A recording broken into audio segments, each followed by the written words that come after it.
Chapter 10. He could not at first light the fire. It was so precious to him, so close and sweet a thing, the yellow and red flames brightening the dark interior of the shelter, the happy crackle of the dry wood as it burned, that he could not leave it. He went to the trees and brought in as many dead limbs as he could chop off and carry, and when he had a large pile of them, he sat near the fire. Though it was getting into the warm middle part of the day and he was hot, and broke them in small pieces and fed the fire. I will not let you go out, he said to himself, to the flames, not ever.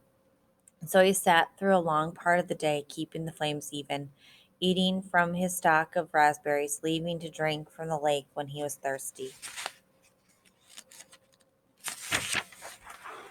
In the afternoon, toward the evening, when with his face smoke smeared and his skin red from the heat, he finally began to think ahead of what he needed to do. He would need a large wood pile to get through the night. It would be almost impossible to find wood in the dark, so he had to have it all in and cut and stacked before the sun went down. Brian made certain the fire was banked with new wood, then went out of the shelter and searched for a good fuel supply. Up the hill from the campsite, the same windstorm that left him a place to land the plane, had that only been 4 days ago, had dropped three large white pines across each other. They were dead now, dry and filled with weather dried dead limbs, enough for many days. He chopped and broke and carried wood back to the camp, stacking the pieces under the overhang until he had what he thought would be an enormous pile, as high as his head and 6 feet across the base. Between trips, he added small pieces to the fire to keep it going, and on one of the trips to get wood, he noticed an added advantage of the fire. When he was in the shade of the trees breaking limbs, the mosquitoes swarmed on him as usual, but when he came to the fire, or just near the shelter where the smoke eddied and swirled, insects were gone. It was a wonderful discovery. The mosquitoes had nearly driven him mad, and the thought of being rid of them lifted his spirits.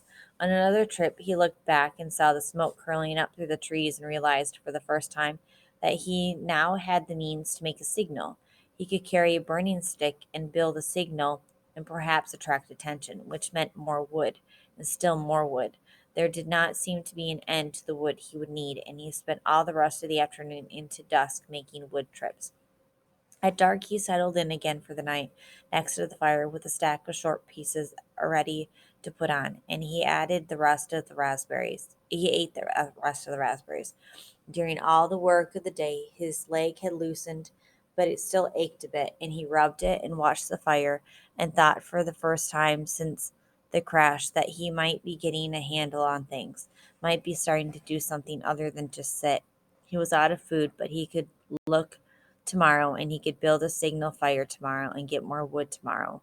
The fire cut the night coolness and settled him back into sleep, thinking of tomorrow. He slept hard and wasn't sure what awakened him, but his eyes came open and he stared into the darkness. The fire had burned down and looked out, but he stirred with a piece of wood and found a bed of coals still glowing hot and red.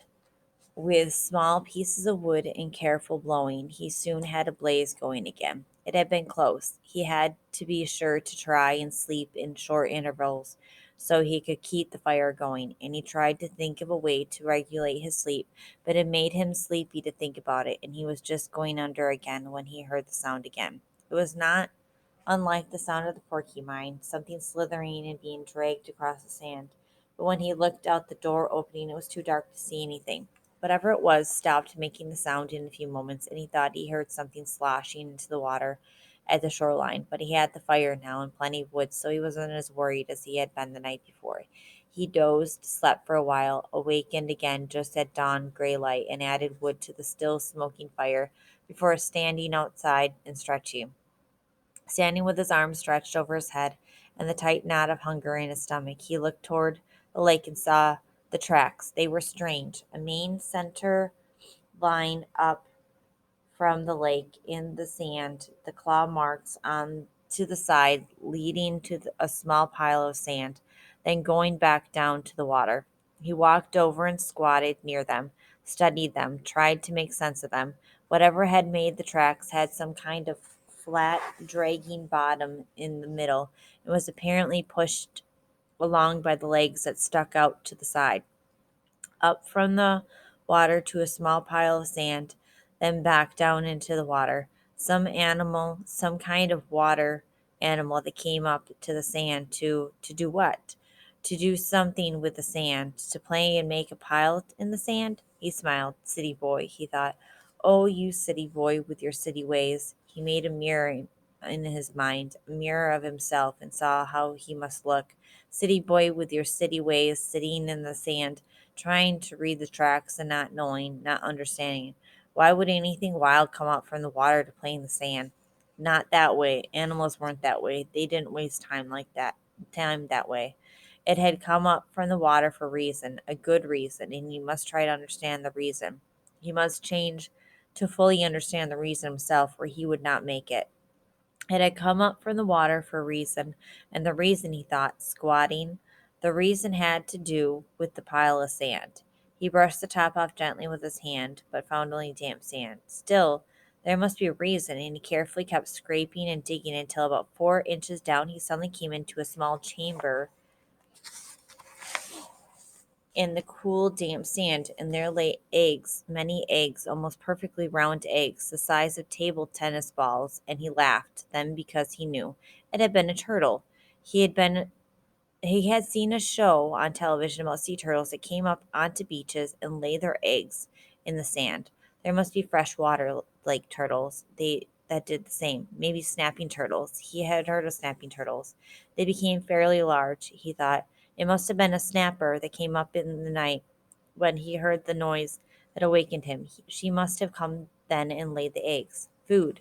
More eggs. More than knowledge. More than anything, this was food. His stomach tightened and rolled and made noise as he looked at the eggs, as if his stomach belonged to something else, or had seen the eggs with its own eyes and was demanding food. The hunger, always there, had been somewhat controlled and dormant when there was nothing to eat, but with the eggs came the scream to eat. His whole body craved food with such an intensity that it quickened his breath. He reached into the nest and pulled the eggs out one at a time. There were 17 of them, each as round as a ball and white. They had leathery shells that gave instead of breaking when he squeezed them. When he had them heaped on the sand in a pyramid, he had never felt so rich somehow. He suddenly realized that he did not know how to eat them. He had a fire, but no way to cook them, no container, and he had never thought of eating a raw egg. He had an uncle named Carter, his father's brother, who always put an egg in a glass of milk and drank it in the morning. Brian had watched him do it once, just once, and when the runny part of the white left the glass and went into his uncle's mouth and down the throat, in a single gulp, Brian almost lost everything he had ever eaten. Still, he thought, still, as his stomach moved toward his backbone, he became less and less fussy. Some natives in the world ate grasshoppers and ants, and if they could do that, he could get a raw egg down.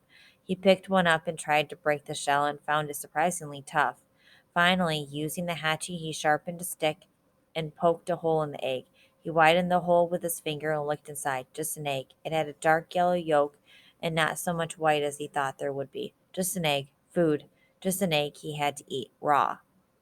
He looked out across the lake and brought the egg to his mouth and closed his eyes and sucked and squeezed the egg at the same time and swallowed as fast as he could.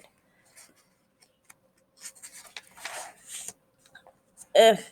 It had a greasy, almost oily taste, but it was still an egg. His throat tried to throw it back up. His whole body seemed to convulse with it, but his stomach took it, held it, and demanded more. The second egg was easier, and by the third one, he had no trouble at all. It just slid down. He ate 6 of them. Could have easily eaten all of them and not been full, but a part of him said to hold back, save the rest. He could not now believe the hunger. The eggs had awakened it fully, roaringly, so that it tore at him. After the sixth egg, he ripped the shell open and licked the inside clean, then went back and ripped the other 5 open and licked them out as well, and wondered if he could eat the shells. There must be some food value in them, but when he tried, they were too leathery to chew, and he couldn't get them down. He stood away from the eggs for a moment, literally stood and turned away so he could not see them. If he looked at them, he would have to eat more. He would store them in the shelter and eat only one a day. He fought the hunger down again, controlled it. He would take them now and store them and save them and eat one a day. And he realized, as he thought it, that he had forgotten that they might come. The searchers, surely they would come before he could eat all the eggs at one a day. He had forgotten to think about them, and that wasn't good. He had to keep thinking of them, because if he forgot them and did not think of them, they would might forget about him. And he had to keep hoping. He had to keep hoping.